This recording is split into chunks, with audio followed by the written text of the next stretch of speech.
You're listening to the 49 Carats Podcast, a 49ers Goldmine production with Stephanie Sanchez.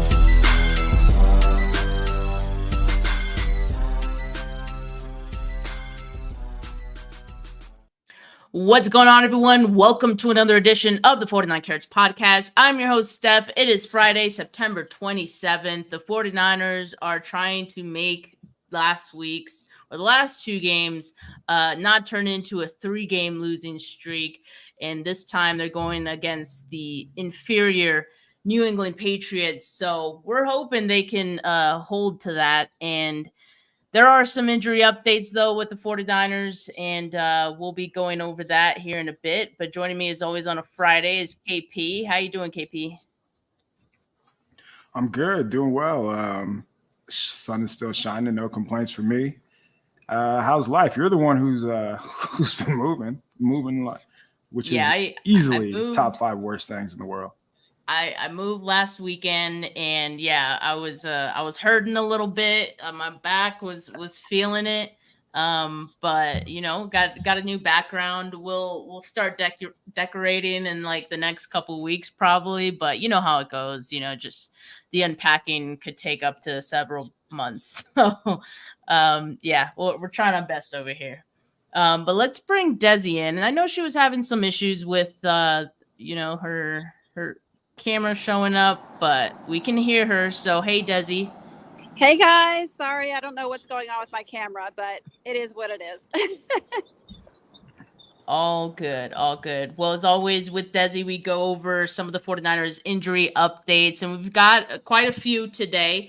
Let's start with the positive ones first. It seems like George Kittle and Deebo Samuel are on track to play on Sunday. In fact, Kittle is not even on the injury report. Brock Purdy isn't either, and he was dealing with some back soreness earlier in the week, so that's good for them. Now, as far as the players who are out, these are probably not a surprise to anyone. Javon Hargrave, with his partially torn bicep, he is out, of course. It's only a matter of time before the 49ers place him on injured reserve, as well as linebacker Curtis Robinson, who suffered an ACL tear. Kyle Shanahan just said it was ACL. I'm assuming an ACL tear for him yesterday. He was carted off of practice. So he's, of course, going to be out. Now, there was a scare with Jordan Elliott as well with a foot injury, but it seems like that's not as serious as originally thought. He's going to be questionable for this game. Dee Winters, who re-aggravated his ankle injury, is also going to be questionable for this game. Deebo Samuel, questionable. But we got a couple of new names on this list that weren't on here last week that Kyle Shanahan gave us some updates on. And Desi, I think we should start there because Trent Williams with a toe injury, it seems like this is something that came up yesterday, according to Kyle Shanahan. He came in this morning, Friday, with it sore. It acted up a little bit in yesterday's practice and still sore today. So, Desi, is there a reason to worry about a sore toe? Like, to me, the first thing that comes through my mind is, could this turn into turf toe, right? So is that kind of where your mind goes too, or can you alleviate some of our stress there? Yeah, I think that's honestly the first thing that I thought about too was, is this turf toe? There's the differential, though, also includes, you got to think about the toenail. Is it an ingrown nail, right? It could always be something like that, an infected toenail. Could it be just a strain somewhere, or hopefully not a fracture? Depending on which toe, then you would worry about the fracture, right? If it's a fracture in a pinky toe, you can tape that up and keep it moving. If it's the big toe, that's a bigger problem because 90% of your weight goes through that big toe. So it's a determination of which toe and what exactly we're dealing with. My best guess is, if I had to, put money on it, I'd say turf toe. I don't like the sound of that. Okay.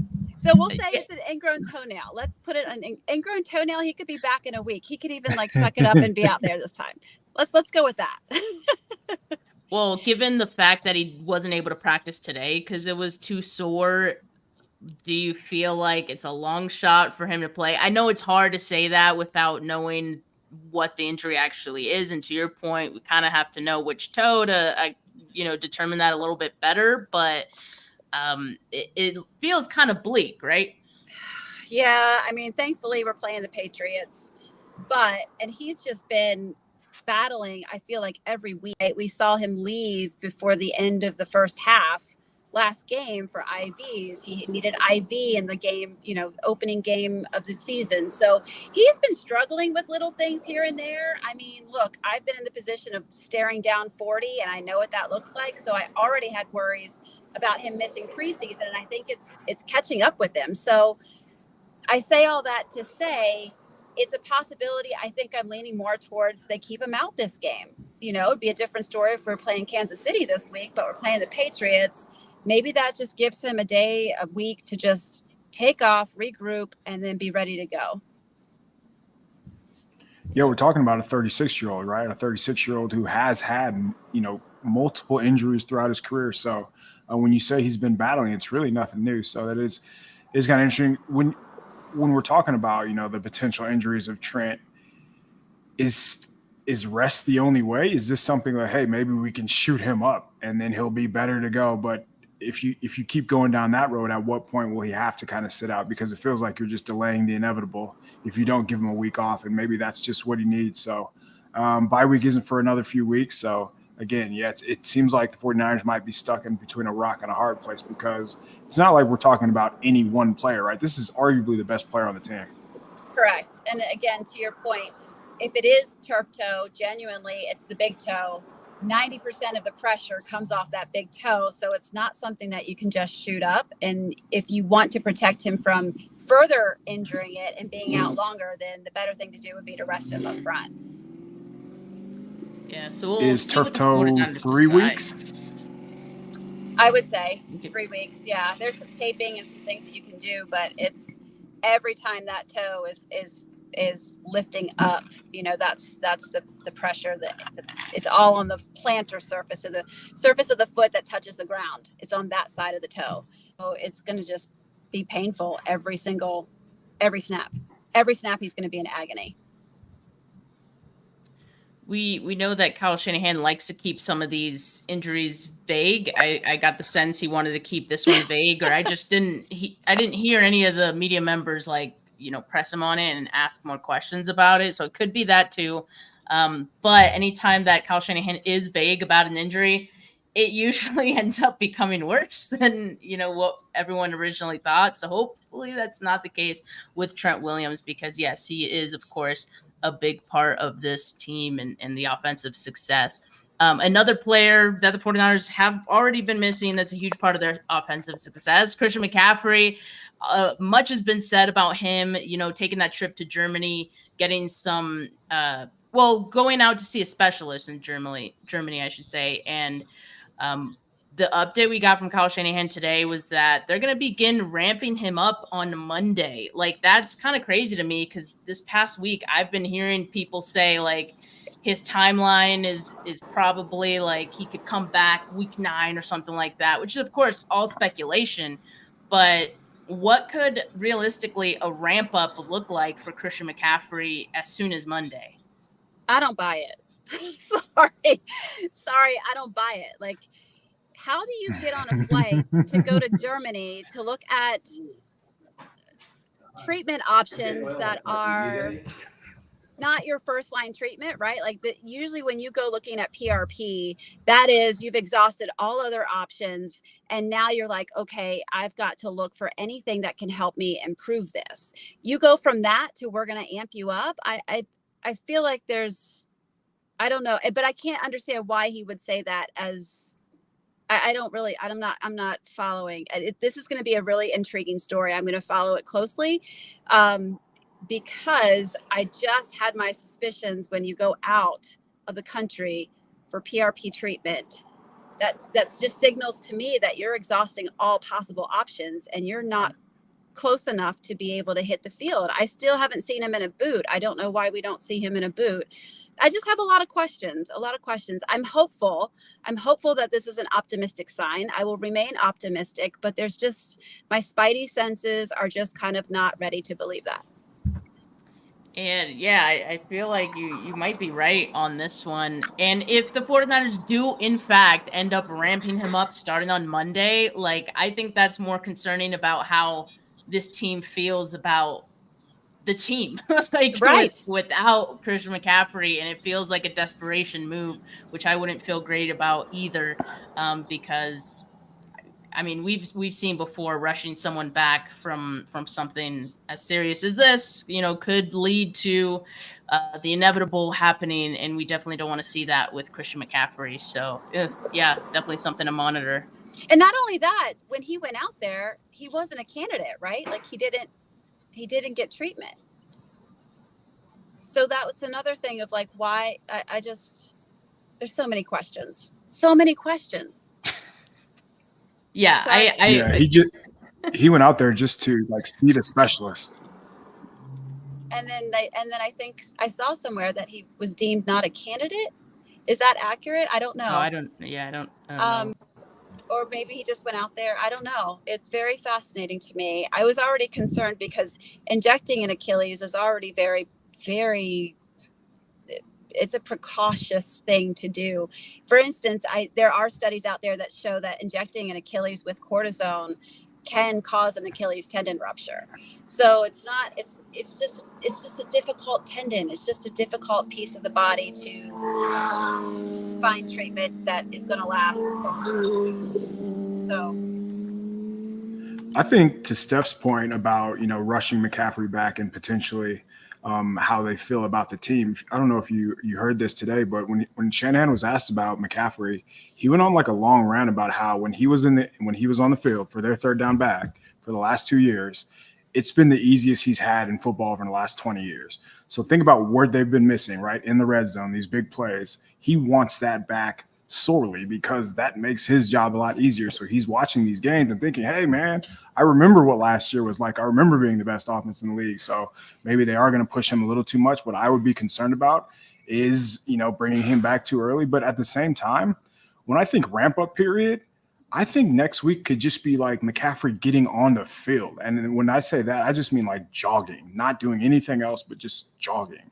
And then from there, we'll see the actual ramp up period, maybe being able to do, like 40% runs, 60% sprints from there. So I think that when you hear ramp up, you're thinking, oh, he's going to be back sooner than later. But I'm not interpreting it in the same way. Yeah, I agree. Yeah, agree. Well, I guess we'll see what happens on Monday. But yeah, you and everyone else, Desi, has a lot of questions about the situation. So hopefully we get a little more clarity then. But Desi, thank you so much as always for joining us and answering all our questions here. Thanks, guys. I appreciate you. Next time I'll figure out this camera situation. Take care, Desi. All good. All right, guys. Take care. All right. So let's look at the Patriots injuries because, look, it's not just the 49ers who are dealing with injuries. Across the league, it feels like injuries are up. And so for the Patriots, you have their starting offensive tackle, Vidarian Lowe, guard Michael Jordan. No, not that one. And corner Alex Austin. They're going to be out. And then as far as the questionables go, you got edge.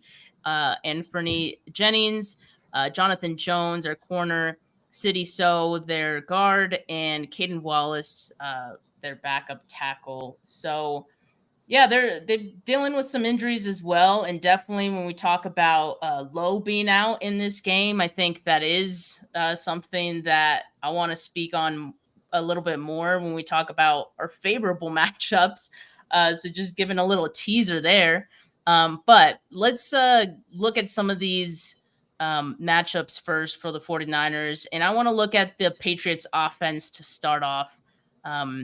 This isn't a high-powered offense by no means. I mean, they got KJ Osborne, Demario Douglas, Jalen Polk as their wide receivers, Jacoby Brissett leading the charge here, Ramondre Stevenson as the starting running back.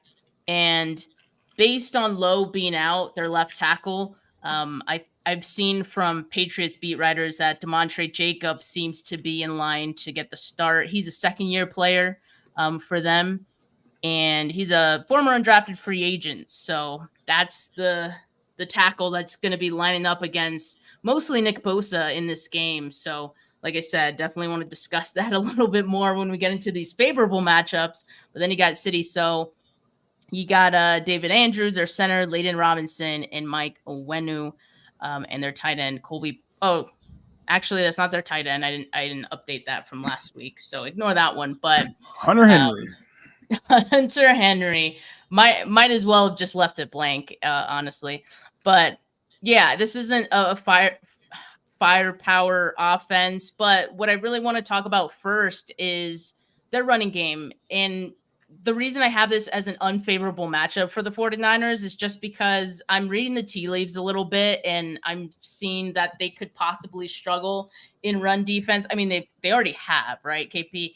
And now you're adding the fact that they're not going to have, Javon Hargrave out there in the interior. They're super thin there right now. Jordan Elliott, of course, questionable. That's positive given how it was looking a couple of days ago, but still, I'm just not feeling great about the interior of this defensive line and how they can hold up. Now, Ramondre Stevenson, while he hasn't been, a burner either, he's like very powerful and he's a bruiser. So if you're not careful, he's gonna get some yards after contact. You see here he has 224 rushing yards this season. That's best. That's 11th best in the league. 226 rushing yards after contact. That's third best. 7 rushes of 10 or more yards. That's 9th. And 49ers are allowing 4.5 rushing yards per attempt right now. It's kind of middle of the pack, so it's not the worst. But like I said, I'm kind of expecting it to get worse before it gets better for the 49ers. So that's where my concern lies. But KP, it seems like this is one area you're not as concerned with, right? So what I think is the Patriots run the ball a lot, right? Like they're more of a volume rushing team. But when you look at them on like a down-to-down basis, they don't really scare you. So they run the ball at the 8th highest rate in the NFL, but they're only 18th in success rate, and they're 13th in EPA per play. So they don't really generate big plays. They don't really move the ball on a down-to-down basis. And as you said, like Ramondre Stevenson, he's not a burner. Antonio Gibson, he's not a burner. They're 230-ish pound backs. They're, as the graph shows, they're going to get some yards after contact. But one of the 49ers' few strengths defensively this year has been tackling. So they haven't allowed they haven't allowed broken tackles, which means they're not giving up yards after contact. But with the loss of Javon Hargrave, you have to wonder, like, how are they going to be before contact? And that's another area where the Patriots have really struggled. So the Patriots are 30th in the NFL in yards per contact. And like the one measuring stick we have are the Jets, and how we saw how the 49ers matched up with the Jets. The Jets are actually 31st in yards allowed before contact, and the 49ers were able to handle them and control the line of scrimmage pretty thoroughly. So I think it does match up well in that sense. Usually we're talking like athletic, or I don't know, just the way that the offensive line matches up with the 49ers defensive line, it doesn't really worry me too much. So, but at the same time, if you look at how the 49ers have performed on the ground, they are in the bottom 5 in allowing big plays on the ground, and they're 25th on a down-to-down basis. So, like, in a sense, something has to give, right? Because on one side, they can't really run the ball. On the other side, they have allowed other teams to run the ball. But again, in an ideal world, D. Winters is 100% healthy, which I don't know if that's fair to say because he is on the injury report. And he gets in the game in the first quarter and not the second quarter. And he doesn't get hurt on a fake punt. And he's able to stay on the field because when he is on the field, the 49ers look like the defense of old. And that just wasn't the case. It hasn't been the case when he's not on the field. That's how it looked in training camp. So I understand that, the 49ers, they are heavily invested in their veteran players. But I think this is a good spot to allow a speedy guy like D. Winters to get back in the fold. And he just brings like a different level of energy for them. And I think that would really go a long ways in the 49ers and, helping them get to these obvious passing downs where Nick Bosa can pin his ears back, where Leonard Floyd can pin his ears back. But they really haven't been good against the run. But again, I think this is an area where it's a good get right spot for them. Yeah, no, I like that you mentioned D Winters because I think in the limited time that we've seen him out there, like, he's flying all over the field. So he definitely, it seems like someone who can really bring that juice to the defense that they've kind of been missing outside of like Fred, especially out in space, right? So if they get him more involved, and again, he is questionable for this game, so we'll have to see like what his role entails on Sunday, but I'd feel a lot better potentially about the run defense if he gets involved more in this game. And of course, like I know Hufanga, we were just talking about him, also dealing with his ankle injury now for him. So if I don't know if we could say he's going to look better than he did last week, but he should be able to help too if he's not hindered by an injury. But yeah, I guess like Gibson is definitely so far the more efficient of the two backs. And I've noticed like I feel like 49ers kind of struggle against the change of pace backs a little bit more than the starters. I don't know if that's just a preparation thing or just like usually change pace backs are a little more agile, a little quicker. I don't know if it's just that they struggle with, but yeah, that's something I'm not really like sleeping on this week because Gibson averaging 6.2 yards per carry. That's second among all running backs. And so he's not getting a lot of run, but when he is out there, like he makes some things happen for them. So definitely something to keep an eye on. And I also saw this 42% of the Patriots runs go behind the guards. So interior of the 49ers defensive line will be tested by this Patriots team. And yeah, why wouldn't they, right? I mean, just knowing what the 49ers are dealing with injury-wise. Also, like alternatively, though, the Patriots defense is allowing the 5th least rushing yards per game. And so I'm guessing this might be a little tougher sledding for Jordan Mason in this game, but we know he's a bruiser too, so he gets a lot of yards after contact. So I'm just predicting this game to be very run-heavy, very kind of like ugly maybe. Although Brock Purdy could probably throw the ball a little bit more than I'm thinking Brissett will. It does feel like a game that's like 2 hours and 15 minutes.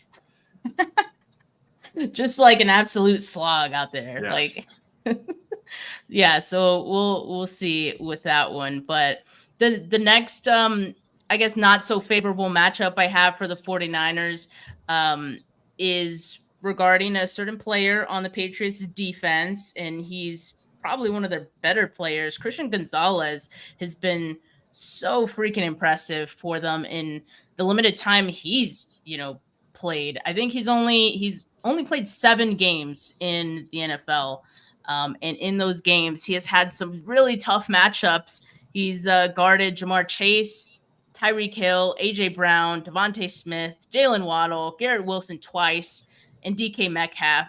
And in between those 7 games, and again, dating back to last year as well, he's allowed just 21 catches, 174 receiving yards, just 1 touchdown, and he's gotten an interception and a pass breakup. So what he's done is very impressive. And I don't know if we're hoping on a Brandon Ayuk breakout. I don't know. It might have to wait another week because I don't know how I feel about Gonzalez going up against Ayuk. I just think it's going to be a really tough matchup. Oh, he's incredible. There's no doubt about it. Like just coverage wise, what he's done is he just all those people all those wide receivers on the screen right now. He follows them and he erases them. So that's Brandon Ayuk obviously had the big contract, right? Like he is the clear number 1, like how other teams face him. So you would think that Gonzalez travels with him in the same way that he did against Tyreek Hill, in the same way they did against Garrett Wilson, in the same way they did against DK Metcalf, or it wasn't DK Metcalf. I forgot who he traveled. Was it? One of the Seattle receivers went off. The guy opposite that Gonzalez was guarding. But if you look at Gonzalez's stats this year, like he's been targeted 19 times and he's only given up 68 yards, which is insane. He gives up next to nothing. So it's definitely a tough situation for Ayuk, who's actually been really good this year. And I think people don't understand that because, the production isn't there. So it's tough to come to the conclusion that, hey, like he doesn't deserve this contract. Where are these 100-yard games? But honestly, if you just watch how Brock's playing, who's, by the way, last week I thought was his best game. But on the other side, Ayuk's open. He's just going to the other side where Juwan Jennings is open, or the other side where Deebo Samuel's open. Honestly, everybody is open in this offense all the time. So I don't think it's taking away from Ayuk more so than it's just Brock going to the best matchup in his mind. So I don't really think anything of that. But for this matchup, it is undoubtedly the toughest that he'll face, because Sauce Gardner in week 1 didn't really travel across the field wherever Ayuk went. And I assume Gonzalez is going to do that. But if you look on the other side, whoever's the opposite corner for Gonzalez, we're talking like 100, like every game the other player is going off. So it screams like a Juwan Jennings game again if Gonzalez isn't going there. But I wonder if the Patriots kind of change it up here and maybe they let Gonzalez go with Jennings and they put more attention to Ayuk with maybe 2 eye or 4 sets of eyes. We'll see. It'll be interesting because whatever they're doing right now is not working.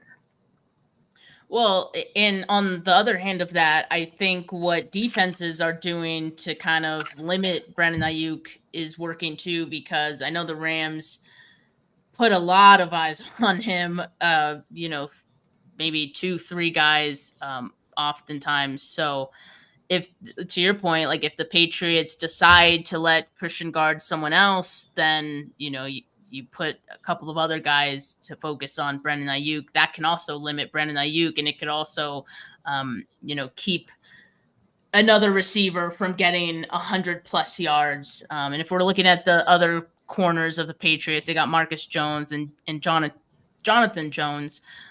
So obviously those are the guys who are probably more susceptible to give up a little bit more. But yeah, I mean, they could put a lot of more focus on just guarding Brandon Ayuk. I think it was a little bit easier last week with the Rams because obviously you didn't have Kittle and you also didn't have Deebo. Both of those guys, I think, are on track to play Sunday. So that makes it a little harder to put that much focus on just one guy and that one guy being Ayuk.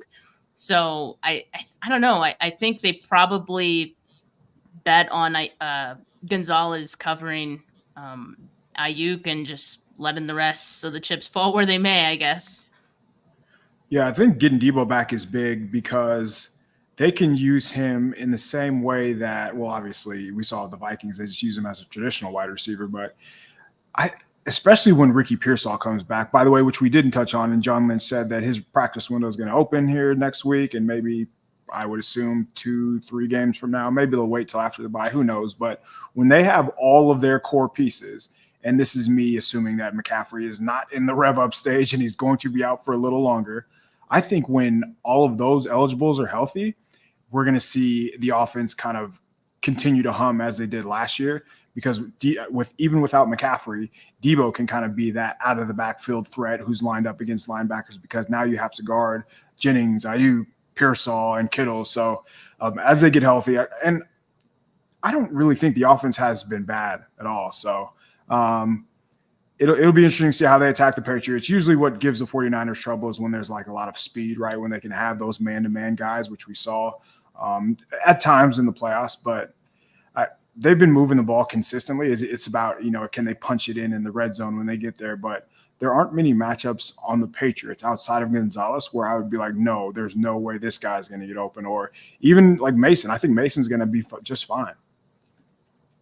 Yeah, he very well might be, for sure. I just feel like for the most part, I think the Patriots are pretty good.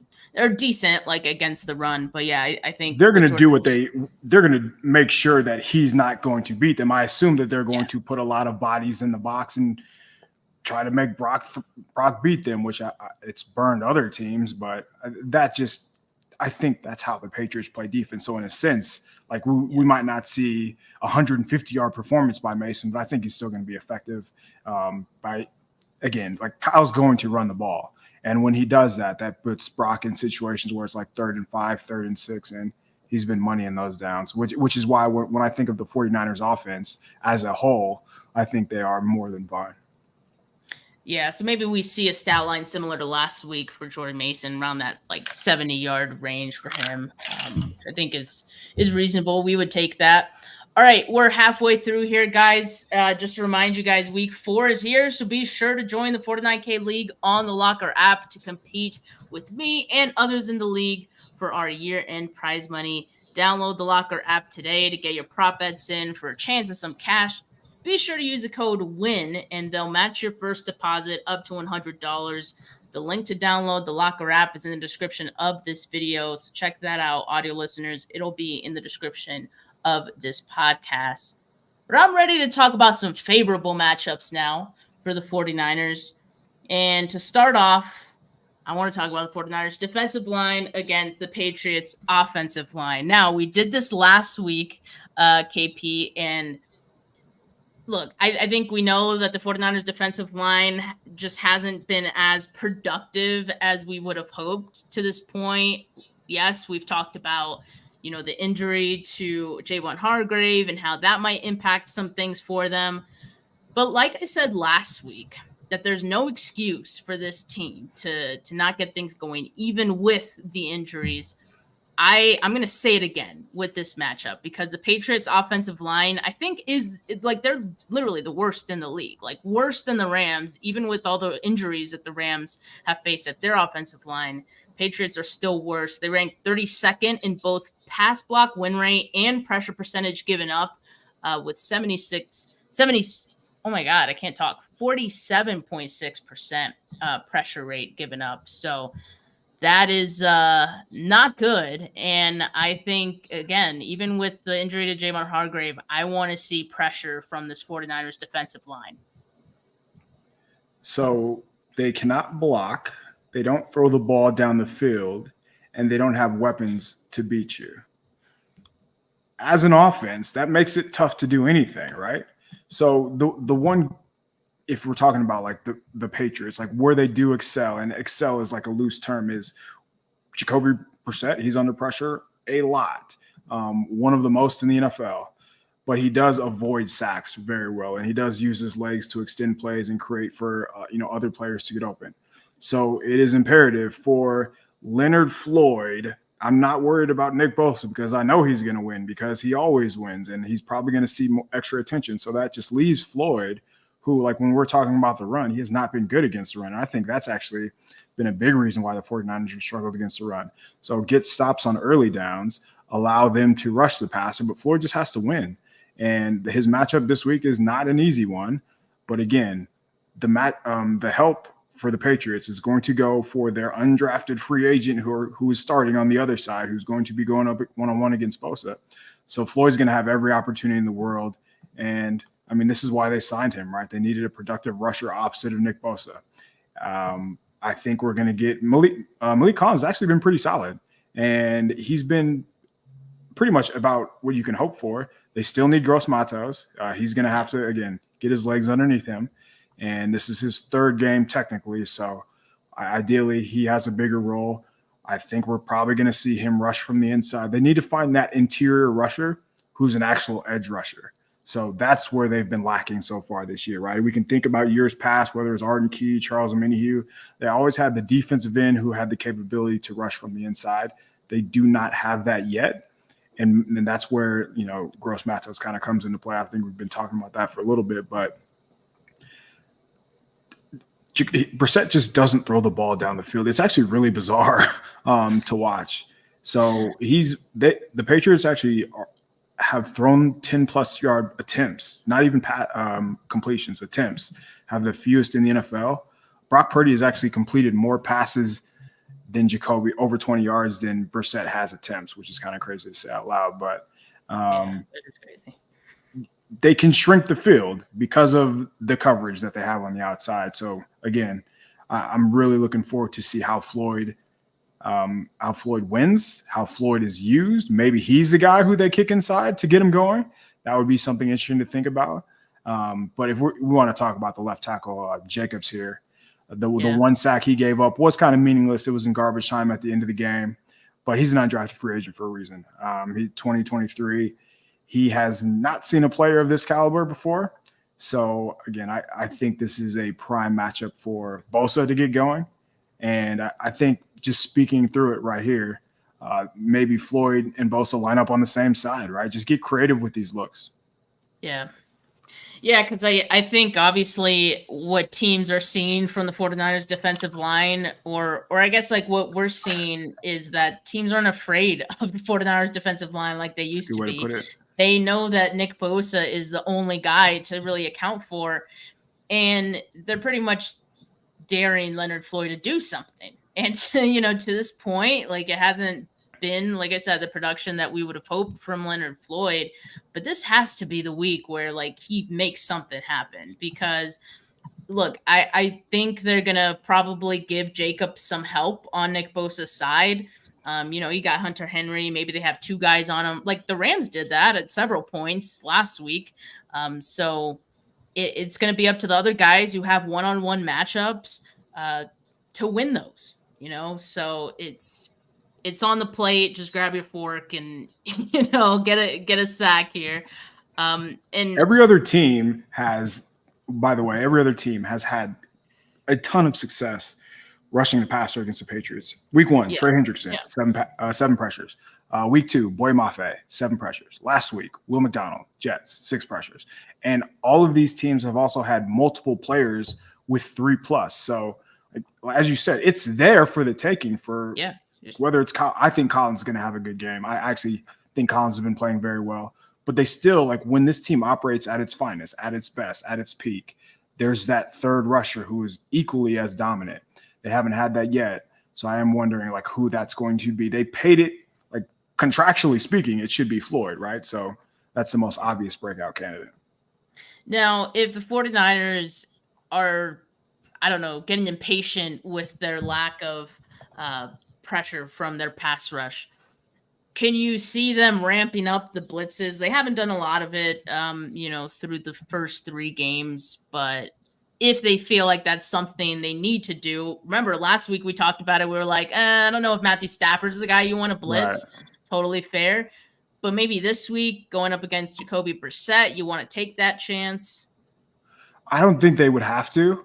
So the Patriots have allowed the second highest pressure rate, despite Brissett being blitzed on a league average rate. So, like, that 5 offensive line, like, they've been giving up a ton of pressure without seeing extra bodies. So I don't think this is a game where you kind of have to change up what you do. And I know that might be frustrating for some to hear because, as you said, like, the pressure hasn't been there. But again, like, the matchups dictate, whether you need a blitz or not. And I just don't think this is in a situation where they should.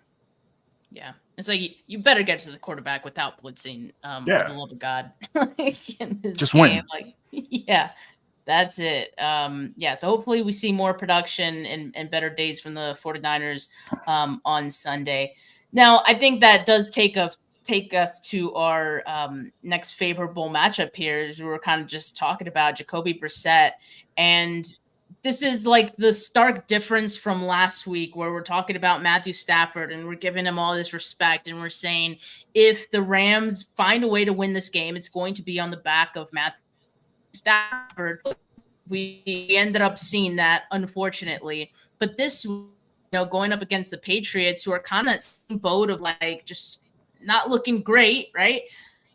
They also have a quarterback in Jacoby Brissett, who not really the kind of quarterback who's going to will you to victory necessarily. So I think that's the difference in the 49ers in this matchup for the 49ers that I feel great about. And if you look at these numbers, like 60.9% completion percentage, that's 26, 122.7 passing yards per game. That's 30th. To your point, he doesn't pass a whole lot. And when he does, he's not passing it very far.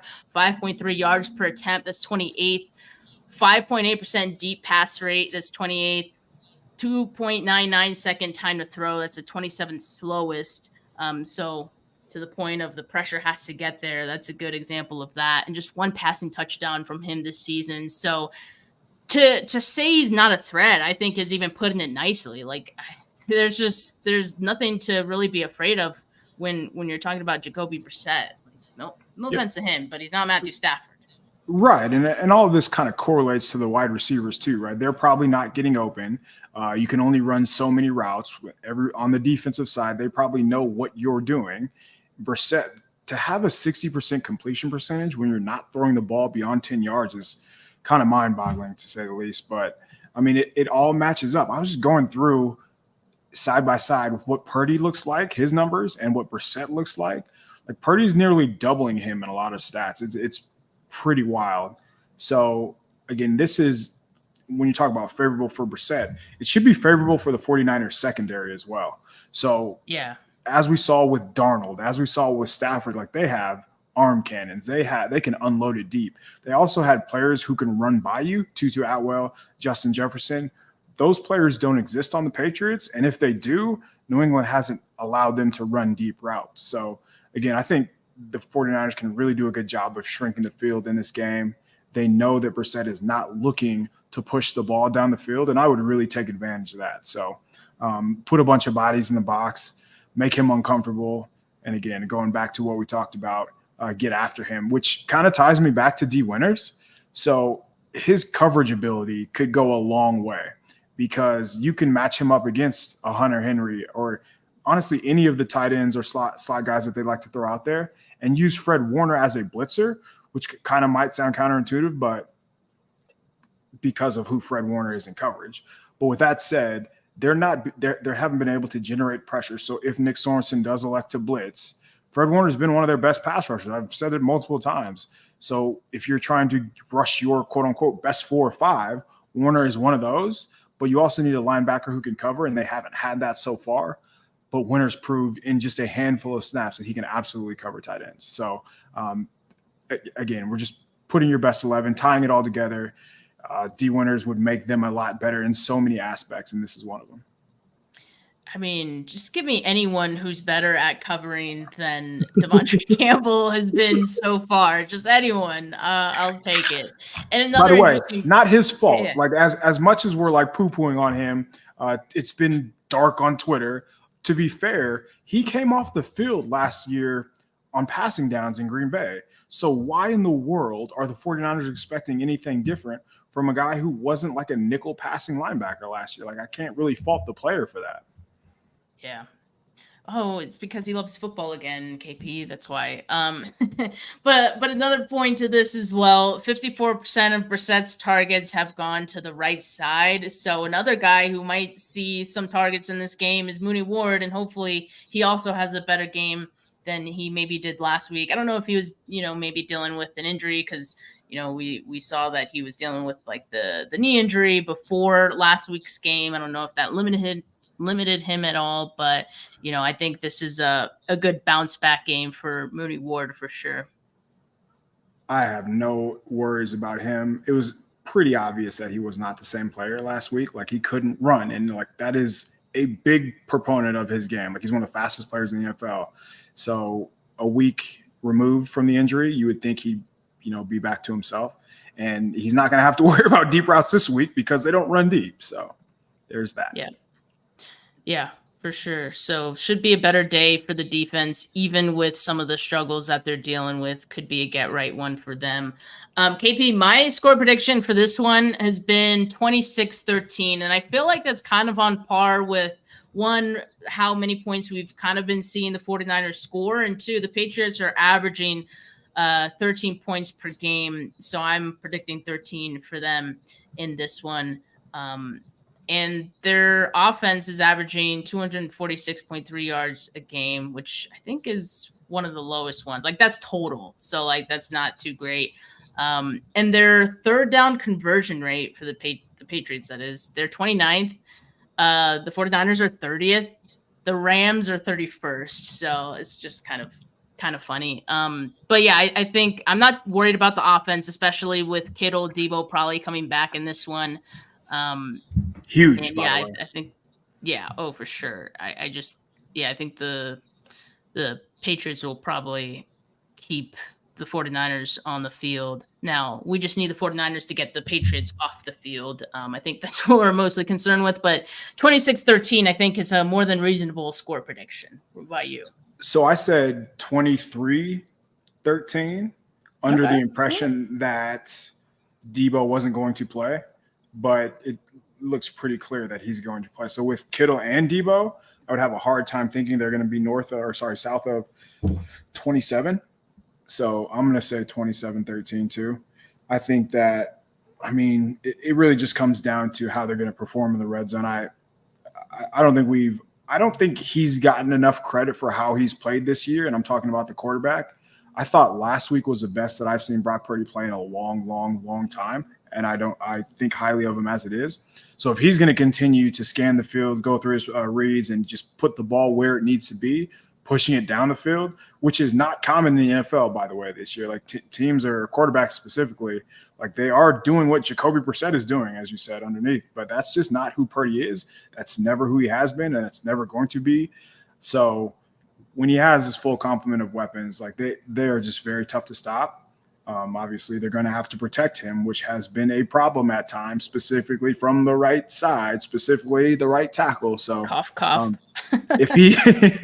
If they can hold up, and again, I wonder how much Shanahan is really going to open it up this week. For all I know, because they have lost 2 in a row, he might just put up the middle finger and they can go 30-35 because they are capable of doing that. They did it against the Jets. Why wouldn't they be able to do that against the Patriots, who, yes, they have Christian Gonzalez, but outside of that, there aren't many favorable matchups for them. Deebo, they seem due to break one of those screens, and now that they have Deebo back, that actually might be my prediction right there. Deebo breaks a screen for a touchdown or like a 40-plus yarder, because we haven't seen that yet. And Shanahan said we need to get more of that going today. So I'm assuming that's going to happen. So I would expect a Deebo touchdown, and that makes it 23-30. So let's go 30-13 after all. Okay. All right. I like that confidence. And just as you were talking about, that right side of the line, I did share this, right? So offensive tackle pass protection chart. Ooh-wee. On the left, you see the blown block percentage. Let's just say if you're all the way to that left bottom quadrant, that is not good. Is there a name that stands out to you there, KP? Yeah, Justin School. 49er, Niner honestly, legend. That's who McKivitz has been. So it hasn't always resulted in sacks. And I think that's another reason, or that's another area where Purdy does not get enough credit. So he's ran out of a ton of sacks this year. And I know there's no way to really quantify that, but they should have – there are possessions where it could easily be 2nd and 16, 3rd and 15, because if they don't have a mobile quarterback, there's no way for him to escape that. But even the Juwan Jennings touchdown in the end zone last week, like that's usually an incompletion or a sack for most people. But because Purdy has the athletic ability to get out of that, mostly because of that player right there staring at us in the face. They did say, Chris Forrester did say that they're practicing or they're kind of cross-training Spencer Burford at right tackle. I wonder if eventually we get there, because I know that they want a certain mindset on the right side, which is why I don't think Jalen Moore's gotten to that there. But that screams Spencer Burford, and he's so physically gifted. A lot of his issues just come from mental processing, right? From being able to recognize what the defense is doing as far as twists in the games that they run. But when it comes to like one-on-one blocking, like the power is there, the athleticism's there. He has more than enough quickness. It would not surprise me at all if eventually down the line, the starting 5 includes Spencer Burford, and that's the right tackle. And I just have a hard time seeing them being any worse, right? Like, who knows if he's going to be an upgrade, but will he be worse? And I just don't think that's the case at all. Yeah, I'm glad you brought that up, actually, because, that was actually a really fascinating little tidbit we got from Chris Forrester yesterday. And, sign me up for that, too, because I think what we're seeing from Colton McKivitz is just obviously the weak link, but so much so that it is starting to hurt the team, and it has hurt the team in certain plays, certain cases. The quarterback was on the injury report this week with a back injury. How? Like, what? There's one reason for that. Well, he was scrambling quite a bit. Why was he scrambling? Yeah.